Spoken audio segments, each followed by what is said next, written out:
நீங்கள் அத்லெட்டிக்ஸ் இல்லைனா ஏதாச்சும் ஒரு கேம் ப்ளே பண்ணுறதுக்கு முன்னாடி வார்ம் அப் பண்ணுறது எவ்வளோ முக்கியமோ அதே மாதிரி தான் ஸ்ட்ரெச் பண்ணுறோம். ஸ்போர்ட்ஸ் பண்ணுறவங்க மட்டும் தான் ஸ்ட்ரெச் பண்ணணும்னு சொல்லிட்டு ஒன்றும் கிடையாது. நீங்கள் ஒர்க் போகிறவங்களும் இல்லை வீட்டில் இருக்கிறவங்களும் ஃபிட்னஸ்க்காக ஸ்ட்ரெச் பண்ணலாம்.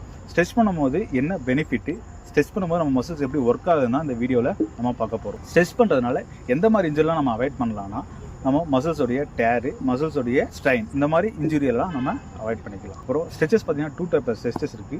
Dynamic stretches, static stretches. Stretch பண்ணும்போது எப்படி நம்ம மசில் ஒர்க் ஆகும்னா, ஜஸ்ட் இது ஒரு லைக் லப்பர் பேண்ட், சரிங்களா? இந்த லப்பர் பேண்ட் ஸ்ட்ரெச் பண்ணும்போது எப்படி ஸ்ட்ரெச் ஆகுதோ அதே மாதிரி தான் நம்ம மசிலும் ஸ்ட்ரெச் ஆகும், சரிங்களா? இது ஸ்ட்ரெச் ஆகும்போது எந்த ஒரு பெயினும் கிரியேட் ஆகுது. ஆனால் நம்ம மசில் அப்படி கிடையாது. நம்ம ஹியூமன் பாடியில் இருக்கிற மசில்ஸ் வந்து போன், டென்டான், ப்ரொடக்டிவ் டிஸ்க், இந்த எல்லாமே 3-4 சேர்ந்து மெர்ஜாக இருக்கும். இந்த மாதிரி ஸ்ட்ரெச் பண்ணும்போது கண்டிப்பாக ஒரு பெயின் கிரியேட் ஆகும்.